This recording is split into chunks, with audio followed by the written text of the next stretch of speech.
पहला सवाल, भारतीय रिजर्व बैंक आरबीआई ने हाल ही में किस बैंक का लाइसेंस रद्द कर दिया है? इसका सही उत्तर है ए, महाराष्ट्र स्थित वसंत दादा नगरी सहकारी बैंक। भारतीय रिजर्व बैंक आरबीआई ने महाराष्ट्र के वसंत दादा नगरी सहकारी बैंक का लाइसेंस रद्द कर दिया है। इसके बाद बैंक अपनी कारोबारी गतिविधियां संचालित नहीं कर सकेगा। हालांकि इससे बैंक के 99% ग्राहकों पर ज़्यादा असर नहीं होगा और उन्हें पूरी रकम वापस मिलेगी। आरबीआई ने महाराष्ट्र के उस्मानाबाद स्थित बैंक का लाइसेंस रद्द करने की वजह उसका बैंकिंग रेगुलेशन एक्ट की अनिवार्य शर्तों का पूरा करने में विफल रहना बताया है। दूसरा सवाल, अमेरिका के नवनिर्वाचित राष्ट्रपति जो बाइडेन ने निम्न में से किसे सीआईए का निदेशक नियुक्त किया है? इसका सही उत्तर है सी, विलियम बर्न्स। अमेरिका के नवनिर्वाचित राष्ट्रपति जो बाइडेन ने विलियम बर्न्स को सीआईए का निदेशक नियुक्त किया है। विलियम बर्न्स ने मनमोहन सिंह के कार्यकाल में भारत अमेरिका के बीच परमाणु समझौते में अहम भूमिका निभाई थी। रूस और जॉर्डन के राजदूत रह चुके बर्न्स का विदेश मंत्रालय के साथ काम करने का 33 वर्षों का अनुभव है और वे रिपब्लिकन और डेमोक्रेटिक दोनों ही राष्ट्रपतियों के साथ काम कर चुके हैं। तीसरा सवाल, राष्ट्रीय युवा दिवस निम्न में से किस दिन मनाया जाता है? इसका सही उत्तर है बी, 12 जनवरी। हर साल 12 जनवरी को राष्ट्रीय युवा दिवस मनाया जाता है। इस दिन को देश भर में बड़े ही धूमधाम से मनाया जाता है। इस दिवस का उद्देश्य विवेकानंद की शिक्षाओं एवं आदर्शों को भारतीय युवाओं के लिए रोल मॉडल के रूप में पेश किया जाना है। इस दिन को राष्ट्रीय युवा दिवस के रूप में मनाया जाता है ताकि देश के युवा स्वामी विवेकानंद के जीवन, कार्यशैली, चेतना और आदर्श से प्रेरणा ले सकें।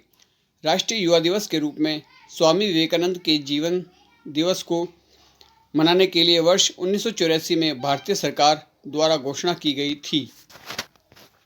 चौथा सवाल, bureau of police research and development की रिपोर्ट के मुताबिक वर्तमान में देश भर में पुलिस बल में कितने प्रतिशत महिलाएं हैं? इसका सही उत्तर है ए, 10.3%। Bureau of police research and development की रिपोर्ट के अनुसार देश भर में पुलिस फोर्स की कुल तादाद 20,91,488 है, जिनमें 2,15,504 महिलाएं हैं, यानी कुल पुलिस बल में 10.3% महिलाएं हैं। राज्यों में बिहार पुलिस में महिलाओं की सबसे ज़्यादा 25.3% हिस्सेदारी है। बिहार के बाद हिमाचल प्रदेश का नंबर है, जहां महिलाओं की हिस्सेदारी 19.15% है। इसके बाद चंडीगढ़ में 18.78% और तमिलनाडु में 18.5% है। पांचवा सवाल, स्टार फुटबॉलर क्रिस्टियानो रोनाल्डो ने फुटबॉल इतिहास में सबसे ज़्यादा गोल करने के मामले में निम्न में से किस पूर्व खिलाड़ी की बराबरी कर ली है? इसका सही उत्तर है सी, जोसेफ बिकान। दिग्गज स्ट्राइकर क्रिस्टियानो रोनाल्डो ने अपने करियर में नया मुकाम हासिल कर लिया। फुटबॉल इतिहास में सबसे ज़्यादा गोल करने के मामले में उन्होंने जोसेफ बिकान के रिकॉर्ड की बराबरी की। रोनाल्डो ने अब अपने करियर में कुल 759 क्लब और पुर्तगाल के लिए मिलाकर गोल दागे हैं और अब यह फुटबॉल इतिहास में सर्वाधिक गोल करने से सिर्फ एक गोल दूर है।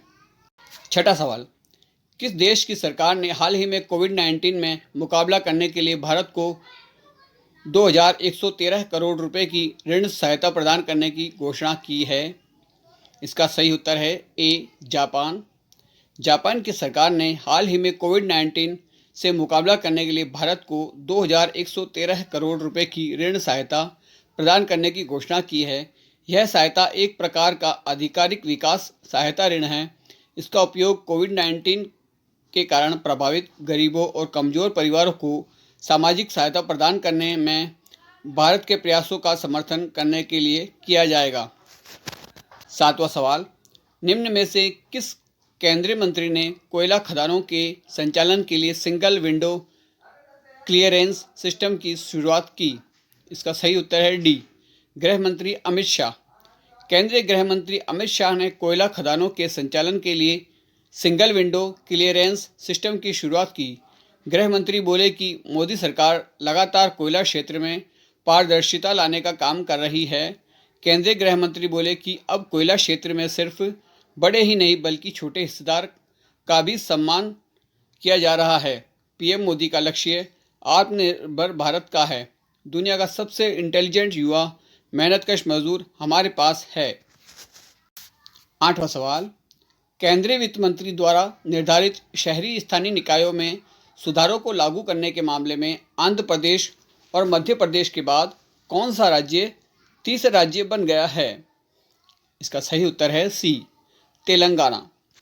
केंद्रीय वित्त मंत्री द्वारा निर्धारित शहरी स्थानीय निकायों में सुधारों को लागू करने के मामले में आंध्र प्रदेश और मध्य प्रदेश के बाद तेलंगाना तीसरा राज्य बन गया है। इस सुधार को लागू करने के बाद मंत्रालय ने राज्य को 2,508 करोड़ रुपए के अतिरिक्त कर्ज लेने की अनुमति दे दी है। मंत्रालय के बयान के अनुसार शहरी स्थानीय निकाय सुधारों के पूरा होने से 3 राज्यों को कुल 7,406 करोड़ रुपए अतिरिक्त उधारी की मंजूरी दी गई है। Thanks for watching. Please like, share, comments and subscribe.